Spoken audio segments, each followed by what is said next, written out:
You know, one of the first things I wanted to talk about is the fact that the world has changed and schools haven't caught up. Have you noticed that?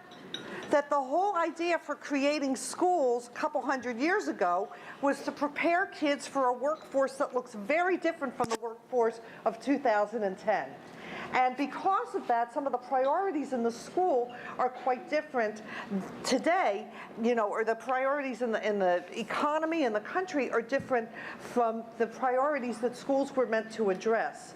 I remember one of the most interesting pieces of advice that I got was when I first started teaching. I remember having a lot of problems with some of the kids that I was dealing with. I started teaching in inner city Pittsburgh, Pennsylvania. I had 39 kids my first year. I have worked with kids from kindergarten through high school. My first year I had 39 kids in a self-contained 5th grade. Several of them had been there 3 years. By the time I got there, I had kids with mustaches in my 5th grade. And I remember thinking, you know, this is really lovely. I'm sure they know how to get along. They've been here for 3 years, you know. No, little surprise. And I remember one of the veterans telling me, well, you know, one of your problems is you're not telling your kids to leave their feelings at the door. Your kids need, because they would come in and they'd be upset about things or they would fight about things.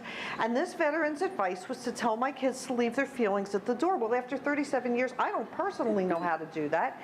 And, you know, neurological impossibility aside, we need emotion in order to have learning.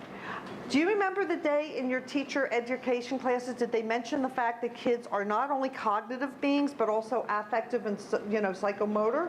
And they have social needs as well. And then what did we do? We went right back to the cognitive stuff.